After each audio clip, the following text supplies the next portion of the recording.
یہ کلیئر کریں گے کہ آپ کس محمد کو مانتے ہیں صلی اللہ علیہ وآلہ وسلم.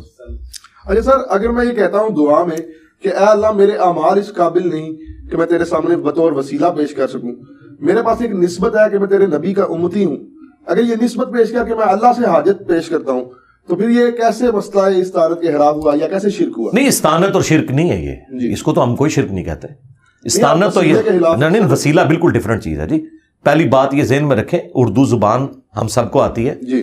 ایک بندہ کہتا ہے یا علی مدد، جی وہ تو ڈائریکٹ حضرت علی کو پکار رہا ہے. اور ایک بندہ کہتا ہے کہ اے اللہ حضرت علی تیرے مقبول بندے تھے، جو تو حضرت علی سے محبت رکھتا ہے اس محبت کا وسیلہ میں تجھے پیش کرتا ہوں جی. میرا فلاں کام کر دے. تو اس کو کون غلط کہتا ہے؟ جی ٹھیک. یہ تو اللہ کی صفت ہے.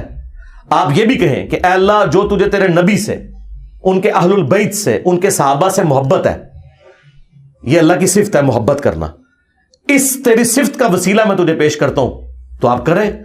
قرآن میں آیا وَلِلَّهِ الْأَسْمَاءُ الْحُسْنَى فَادْعُوهُ بِهَا، اللہ کے لیے اچھے نام ہیں، اس کے ناموں کے ذریعے. تو یہ اللہ کی ایک صفت ہے کہ وہ اپنے پیغمبروں سے محبت کرتا ہے، ان کے اہل البیت سے محبت کرتا ہے. لیکن ان ہستیوں کو آپ نہ پکاریں، وہ ایاک نعبد و ایاک نستعین کی وائلیشن ہے. ظاہری مدد تو آپ کسی سے بھی لے سکتے ہیں. یہ لوگ کہتے ہیں جی حضور نے مولا علی کو مدد کے لیے پکارا تھا. بھائی مولا علی زندہ تھے تو انہی کو پکارنا تھا. ہونا تو چاہیے تھا حضور امیر حمزہ کو قبر سے نکالتے، زندہ کر کے تو ساتھ لے کے آتے خیبر کے موقع پہ، پھر ہم آپ کی بات مانتے. کیونکہ آرمی چیف تو امیر حمزہ تھے، حضرت علی تو بعد میں آیا نا مین سٹریم کے اندر. پہلے بھی ٹاپ میں تو تھے لیکن مین ٹاپ کے اوپر امیر حمزہ تھے. آرمی چیف تو وہ تھے نا بدر میں بھی احد میں بھی. تو حضور ان کو قبر سے نکال کے کیوں نہیں لیا؟ اس لیے کہ جو دنیا سے چلا گیا. تو مولا علی آج دنیا میں موجود ہوں تو ہم اپنے مسائل کا حل انہی سے جا کے دعائیں کروائیں گے. اور اس کے ثبوت میں وہ بخاری کی حدیث ہے 1010، یہ حضرت عمر کا عقیدہ ہے. انا کننا نتوسل الیک بنبینا، اے اللہ پہلے ہم تیرے نبی کے وسیلے سے تیری طرف متوجہ ہوتے تھے، اب ہم تیرے نبی کے چچا کو لے کے آئے، ان کی دعا کی برکت سے بارش نازل فرما. حضرت عمر قبر رسول سے جا کے کیوں نہیں مانگ رہے؟ حضور کے چچا کو لائے ہیں اور ان سے دعا کروائیے. تو نیک بندوں سے آپ دعائیں کروائیں، ان نیک بندوں سے جو اللہ کی عبادت کرتے ہیں، جو اپنی عبادت کرواتے ہیں، ان نیک بندوں سے نہیں. ہم ان کو نیک نہیں مانتے. تو وسیلہ اور توسل بالکل الگ چیز ہے. آپ نیک اعمال کا وسیلہ پیش کریں، آپ اللہ کی اسماء کا وسیلہ پیش کریں، اللہ کی جو اپنے پیغمبروں سے محبت ہے، اہل البیت سے محبت ہے، اس کا وسیلہ پیش کریں. یہ وہ سارے ہیں جو بخاری مسلم سے ثابت ہیں. لیکن ونس آپ کسی بابے کو ڈائریکٹ پکاریں گے اور پھر آپ کہیں گے نہیں میں جو اس کو پکار رہا ہوں اس کا مطلب یہ ہے کہ اے اللہ فلاں بابے کو میری خبر کر دے، وہ قبر میں بیٹھ کے میرے لیے دعا کرے گا اور تو دعا قبول. یار اتنی لمبی ایکویشن کہیں قرآن حدیث میں لکھی ہوئی ہے؟ قرآن میں انبیاء کی دعائیں رپورٹ ہوئی ہیں، کوئی ایک دعا بتائیں. اس کے الٹ ملتا ہے وَإِذَا سَأَلَكَ عِبَادِي عَنِّي فَإِنِّي قَرِيبٌ أُجِيبُ الدَّعْوَةَ الدَّاعِ إِذَا دَعَانِ. اے میرے نبی جب میرے بندے آپ سے میرے بارے میں پوچھیں نا تو مجھے بتائیں اللہ کا تعارف جو ہے بابا کروائے گا یا اللہ کا نبی کروائے گا؟ صحابہ کرام جب پوچھتے تھے تو کہا گیا کہ فرماؤ کہ میں ہر بندے کے بالکل قریب ہوں، ہر پکارنے والے کی پکار کو سنتا ہوں. وہاں تو کوئی وسیلہ واسطہ نہیں ڈالا بیچ میں.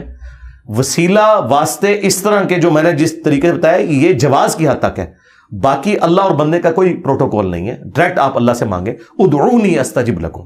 البتہ پروٹوکول یہ ہے کہ آپ نے حمد اور درود شریف پڑھنا ہے، وہ ترمذی میں حدیث ہے، وہ ایک سلیقہ ہے دعا کا.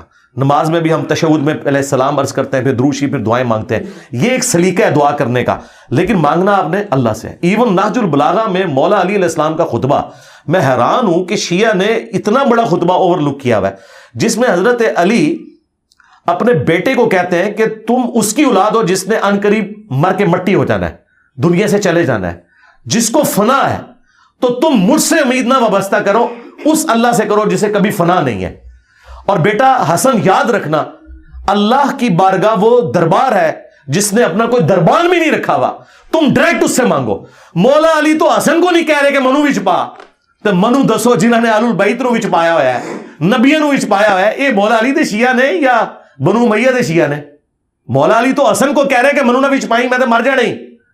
او زندہ ہی وہ دے کول منگی اور اس کا کوئی دربان بھی نہیں کہ اس نے کوئی پہرے دار مقرر کیا ہے کہ اجازت لے کے اینو وچ پاؤ گے تو سنے گا، ویسے نہیں سنے گا. انہیں کا کوئی پروٹوکول نہیں، ڈائریکٹ اللہ سے مانگ. اہل البیت کی جتنی دعائیں شیعہ کے ہاں ملتی ہیں یا قرآن میں جو انبیاء کی دعائیں ہیں یا اہل سنت کے ہاں نبی الاسلام کی دعائیں ہیں، کسی میں کوئی واسطے وسیلے نہیں ہے.